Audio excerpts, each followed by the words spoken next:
This is how we're going to start. So back in the 18th century, this guy, Jeremy Bentham, came up with the idea of the panopticon. The panopticon was a theorized prison where one or two prison guards could literally be in the center of a circular prison and see all of the prisoners. The effect of that was that the prisoners felt that they were always being watched even when they're not. Then they fell into lines of discipline based on their own thoughts and fears around doing something wrong and not getting out in time. And I actually think that we're in a modern world where the panopticon is kind of surrounding us, and this is what this presentation is a little bit about. But Foucault is another social theorist that came in the 19th century, and he started to look at what Bentham was talking about, and started to think that actually surveillance is a permanent thing, and that even if it's discontinued, that people still feel that they're being watched. So they normalize their behaviors. And what's really interesting is, back in the day, and even before the 18th century, there are a number of different ways that we ensured that kind of discipline and structure in society in a way where people behave themselves. We actually are now living in a world where these old ways of control, and back in the day it was around police and school and discipline and torture, have been replaced with a subtle, calculated technology of subjection. We know that technology has taken over the world. We're surrounded by it at every single point of our day. Every second of our movements are generally being observed, or we feel that they're being observed, and they're being monetized in some sort of way. And as privacy security professionals, this is something that we really need to be aware of, but also come back to think about what can we do in this modern world? What is our role? There's been some amazing sessions today already. I look forward to coming again tomorrow and seeing what more is being spoken about. But I'm just going to take us on a little bit of a ride into what I'm calling the signals of change. The signals of change are these things that I see every single day on the streets, or I read about in the articles that I read, and with the people that I have lots of discussions with around privacy, security, big tech companies and government, that are indicating to me that we're surrounded in this world, and that idea of the panopticon is prevalent in our society. So it all kind of starts when you think about computers with this guy. This is Douglas Engelbart. In 1968, he did something called the mother of all demos. It was in Stanford. It ran for a couple of days, and over 1,000 people, very much like this room, actually watched him give a demonstration of the world's first personal computer. Now, that's 50 years ago. If you actually think of the acceleration between then and now, it's been incredible. Most people couldn't even fathom that we would have this kind of technology in our homes. And not many people could really understand the impact of computers. This is actually an article taken from 1983 that very sort of optimistically said why the computer will reduce political upheavals. Now, hands up who thinks that the computers reduce political upheavals. It's because they didn't realize what was coming next. And this is what was coming next: the internet. So the commercial availability, the public internet, as it kicked in sort of 92, 93, and I got on the internet around about 1993. So Tim Berners-Lee helped usher that in. And now we're in a position where the entire world is connected by cables under the sea. Data is flying through the air. And suddenly we're generating more data today than we ever have done. By 2025, they actually think we're going to generate about 44 zettabytes of information on a yearly basis. That's the equivalent of a billion high-definition movies. Today, it's only 4.4 zettabytes. So that acceleration comes from the technology that surrounds us and the way that our cities, our homes, and our offices are actually changing. But no one really understood how mobile was going to really accelerate as well. Now, I normally ask, hands up who doesn't have a smartphone. It's a massive audience full of security people. I know you've got burner phones, it's all good. I normally make jokes about, you're the security guy. And it's like, okay, there's 500 of you, I love you. Okay. But now we're at a point where there's 6 billion smartphones in the world. This is how people do the work. Who would have thought that Douglas Engelbart would have brought in this new age? And in 2007, Steve Jobs would have said, in my hand, I've got an internet communicator, a music player, and a smartphone that lets you have conversations, but now having conversations is probably the fifth or sixth most likely thing that you're going to actually do on a smartphone, right? So that's now led us into a world over the last sort of 12 to 15 years of social media. Hands up who's on Facebook in the room. I love it. I love coming here because it's like not many of you, right? And it's actually because it's actually a terrible platform in terms of your rights as a human and a user. And what's really interesting is like the evolution of the like button was this, right? So you like, you love, haha, wow, sad, angry. It's the architecture of a modern relationship. And not a lot of people actually understand that this is exactly what happens. These systems fit human behavioral norms, and those behavioral norms change to fit the system, right? We're shaped by our tools. Marshall McLuhan. And I was in a session earlier, and someone held up an Amazon Alexa, and they did a whole routine where they were talking about healthcare.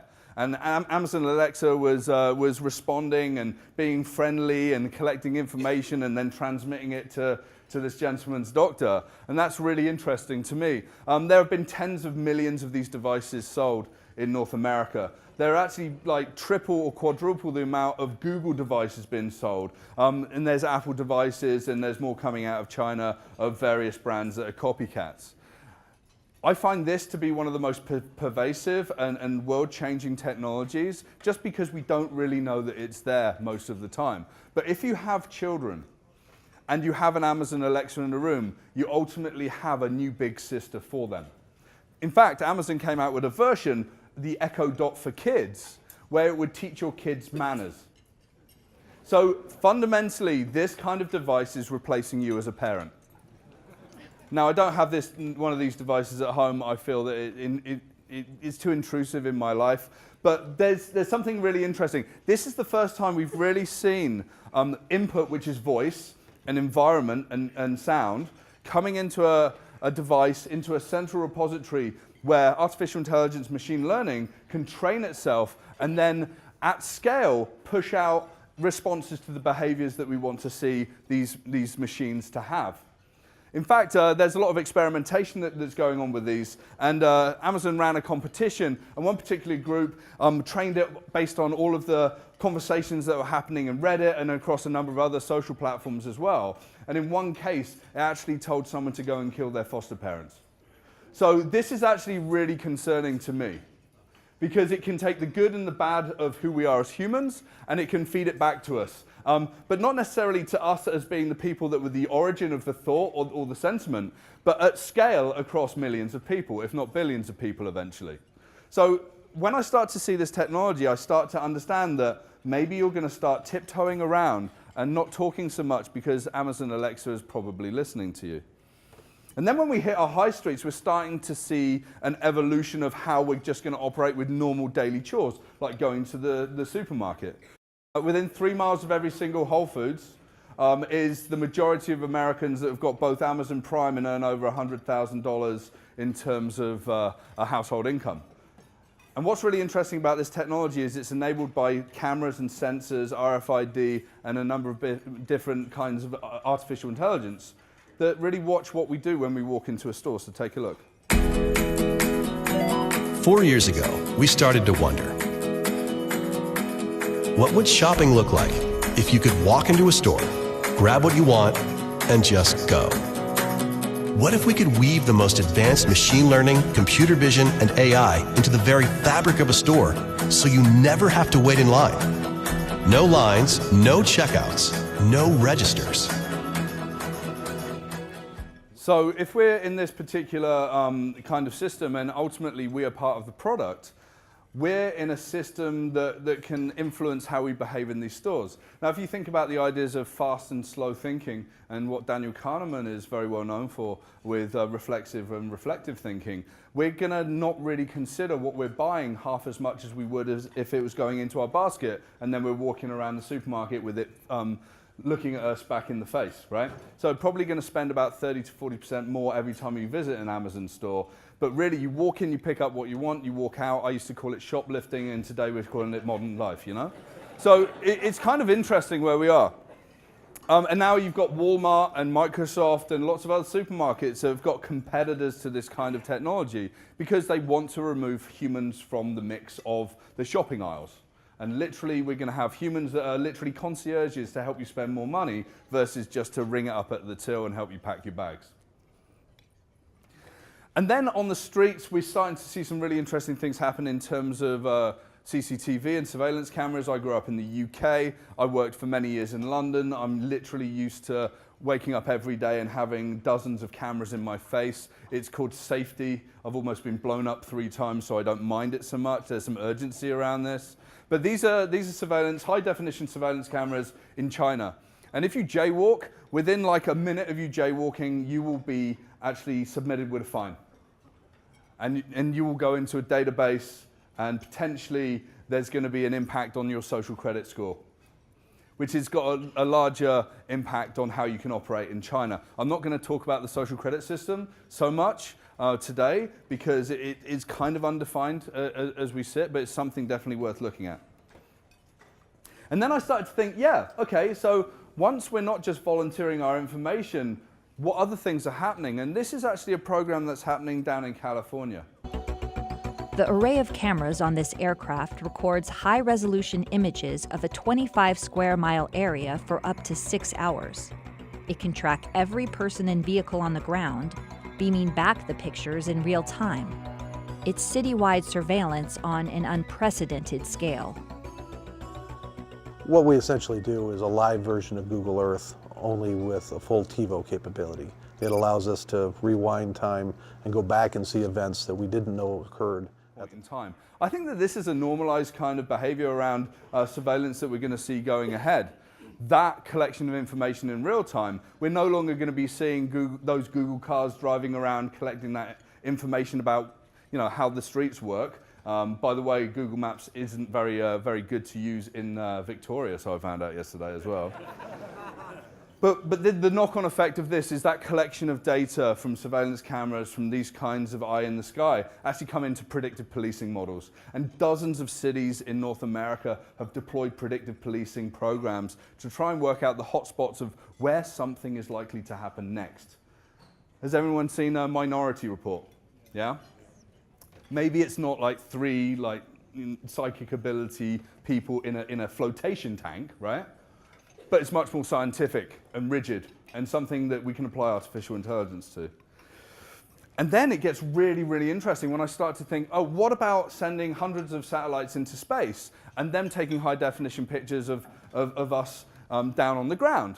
I mean, we can actually identify us as individuals by the gait of our walk, right? So you can do that from a satellite. This is actually a company called Planet. I think they're out of California as well. They've got 150 of these satellites. These are Dove satellites. And each satellite takes 1.3 million images total per day. So they can actually take high-definition images with only a 24-hour latency per day of almost the entire Earth. So the power of that in terms of understanding who we are as a society and the power of that in terms of law enforcement, intelligence and the such like is very compelling for everyone except for the people on the ground. And once people start to understand this, people start staying at home. But then it's okay because you've got your Amazon Alexa at home that records everything that you do, okay? So it's an interesting world, but we're careering towards a world with self-driving vehicles. The Department of Transportation down in the US actually thinks that by 2023, 2024, we're actually going to see more and more people starting to use applications on their phones to call self-driving vehicles that will take them wherever they want. Instead of owning a car, you will literally have an application, you'll pay $300 a month, and the car will come to you, and there will never have to be a driver to have a conversation with, and you can probably choose the own music that you want to listen to as you drive around. I kind of don't think it's going to be a good idea to let this artificial intelligence try and interact with you, because based on bias and scaling up, you might have to listen to John Denver when you don't like John Denver, or maybe some techno when you don't really appreciate that so much, right? At 7 in the morning. But like the self-driving vehicles are going to come, and they're going to come at scale. A lot of people didn't think it was going to happen this quickly. I actually think that the models for GM and Ford, and we're already seeing it with like Tesla, but also companies like Lyft and Uber are all going to become the provision of transportation services. the auto industry is dying. And then beyond that, we're going to start moving away from the cell phones and the rectangles in our pocket to wearing headsets. Now, this is actually the Microsoft HoloLens. A little known fact, the Microsoft HoloLens was actually developed in a secret laboratory over several years in Victoria. And what's really interesting about this is it's unwieldy today, and it's kind of used in, by architects and engineers and maybe on the shop floor in a factory. And it's kind of not really in the mainstream because it kind of looks like this. Right? If you've ever used it, it's still low quality, it still hasn't quite found its application, but trust me, it is coming. I know people that are working in Facebook and Google, in Magic Leap, and in Microsoft, and the amount of investment that's happening into the augmented reality field is incredible. And it leads us into this modern world. And this is a video by a guy called Keiichi Matsuda. I was actually turned on to Keiichi Matsuda by Nora Young, who was on a panel earlier. He's a good friend of mine. And he created this vision of what a world could look like with that augmented reality. He went down to Medellin in Colombia. He thought, okay, if I was going to wear this headset, what does that augmented vision look like? Cats in the sky, information about the streets, information about certain individuals. When you're in the supermarket, it will tell you the nutritional value of the banana you're about to buy and where it came from, and then you'll ultimately be hacked, all of your loyalty points stolen, and then you have to recalibrate every day because it's going to be a dangerous world. It's about 12 minutes for this video. I compel you to watch it. Keiichi Matsuda, Hyperreality. But this was one of the most fascinating things. We think about high tech and how do we deploy levels of surveillance and watching us on the streets. And China's kind of good because they think, well, what have we got an abundance of? Like older women that sit around and like to poke their nose into everyone's business on the streets. So this is the Chinese security patrols that actually operate in large cities. And if they see someone that's not acting in a way that's appropriate, they will call it into the police. So not only do we have satellites and listening devices, cell phones, self-driving vehicles, eyes in the sky, social credit systems, we can't even trust our grandmothers, right? So we're living in a very strange world. And if we go back to the idea of the panopticon, we're just going to have to normalize our behaviors to act very sensibly and without moving outside of boundaries that are defined by the companies and by the governments that we operate within their operating system, as it were. So when I think about this, it's like, so how do we get responsibility into this entire dilemma of we don't want to be watched, we want our own sort of place in the world, we don't want to just be the product, when we've got so many different layers of abstraction. The layers of abstraction is made wholly complex by just the terms and conditions that we put around every single layer. The average person would have to spend 76 working days reading all of the digital privacy policies they agree to in the span of a year. Does this concern anyone? It would take you 9 hours to out loud speak Amazon's privacy policy. I think the article I was reading, it was in the New York Times, and they were saying you might as well, instead of the I agree button, it should be the meh whatever button, right? Because what can we do? But this is it. Cloud computing, layer and layer of applications, APIs, everything's got terms and conditions that relate to other terms and conditions and other systems. And suddenly, even in something like a self-driving car, you've got 26 layers of different applications and different technologies, and we don't know who's accountable for a problem in the system or a breach in data. We go to the sharp end of the stick, but then they bounce it all the way through their technological stack, right? That brings me to the idea of ubiquity. I've talked about technologies that surround us. So we're going to be in a world where we're not walking down looking at the triangles, the rectangles in our hands. We might have augmented reality, but really we're going to operate in a way that feels very human and very natural. We're just not going to understand why our behaviors are being controlled. The ubiquity in the world means that we're being surrounded by the system. So where does the fight back come from? Well, it comes from us. Not only as the people that are in charge of privacy and security, but us as the humans that, the mothers and fathers, brothers, sisters, and the such like. One of the big sort of stories that I love to talk about is when Google employees basically said that they refused to work on the Pentagon's $10 billion Jedi Cloud Services project, and literally Google walked away. because tens of thousands of their employees basically threatened to walk out. And they said, we do not stand for this. This is not how we want our artificial intelligence platforms, our data platforms to be used for military intelligence, which is actually a really positive thing. And then the ACLU wrote letters to about 100 different technology executives, including the CEOs of Apple and Microsoft and Amazon and Facebook, to actually say they want to have guardrails around facial recognition technology, which is probably going to be one of the most powerful technologies for keeping an eye on what's happening in the world.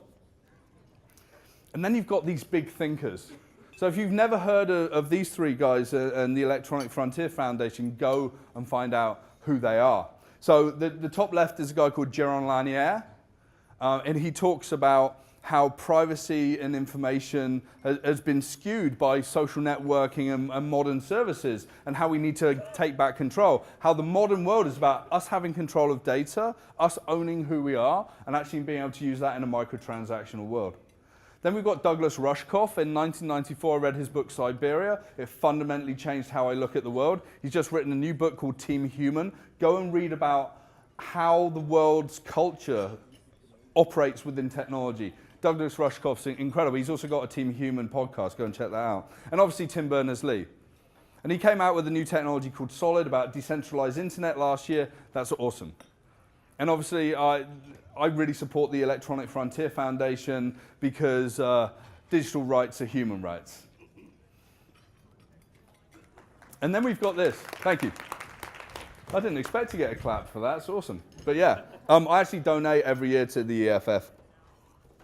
I urge everyone to support people like the ACLU and the EFF. But then this kind of things happens. Like the government wants to fight back against big tech. That's great. Did anyone watch the Zuckerberg Senate hearings? Yes.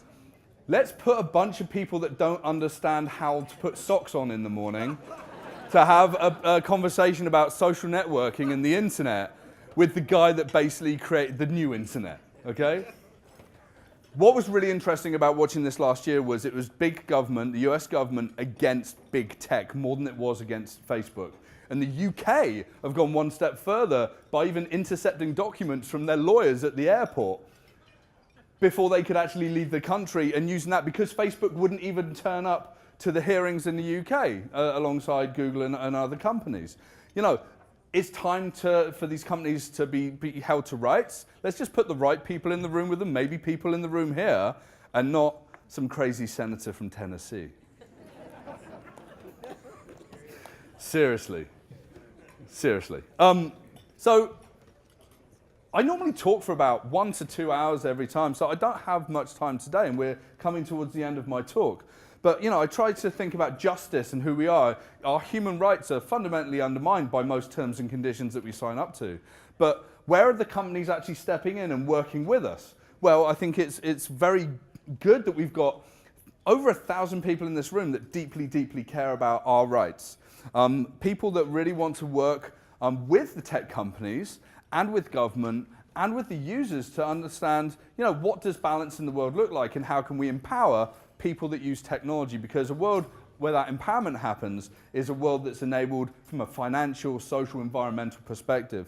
And this is what I think we can do. I think we can work with these tech companies to try and redefine what it means to own the data that we generate. I'd love to see a world in the next 10 to 15 years where conversations are happening and people like Google and Facebook are actually saying, you own your data to this extent. We need your permission to use it in a certain number of different fields. We will pay you for the use of that, and we'll give you full transparency of how this is working. So ownership is really important, understanding that ubiquity, and everyone coming to the fore and saying to the people actually out in the world that there are reports about the transparency of every single significant system out there, instead of hiding in the shadows and not saying how the world is actually being tracked. And then the security around that, because if we're putting in information, if we're generating information through our behaviors, how that actually goes in and stays secure, and we can actually control levels of security as well at the administration level. And that final idea of transparency is really, really important. And it's hard. I mean, it boils my brain to read all these things and even write these presentations and try and understand the impact in the world. I was just saying a story to Richard. You know, a few years ago, my girlfriend popped into the living room at 7 a.m. I get up at 5 every morning to work. And my head was in my hands. He goes, "What's wrong?" He said, "I've learned too much. I've learned too much about how these systems operate, where the data goes, you know, how that works in intelligence, how that works internally in the organizations, which is even scarier to me, and how that's fed back out into the world to productize humanity." And it's kind of interesting, those four pieces actually create the word oust. And what does oust mean? You know, to deprive someone or exclude someone from possession of something. I think that's what we're doing, is we need to exclude the tech companies and large organizations from the ownership of us as humans. And we need to give them permission to interact with us, and we should give that power back to humans. So at the end of the talk, I've removed the trademark from freedom. And it's really interesting, the idea of saying that freedom no longer needs to be spoken about if freedom truly exists. Unfortunately, for the next 10 to 15 years, probably the next 200 years, we're still going to have to talk about democracy because it's not really working properly. We're still going to have to talk about freedom, and we're still going to have to do our jobs in privacy and security, administration, regulations, and policy. I thank you for everything that you do. It's a really, really tough situation. It's like wrestling an alligator that's got tentacles, right? And on each of the ends of the tentacles are more alligators, right? So thank you. That's my talk. I'm going to be around for Q&A after this. Thank you very much. Cheers.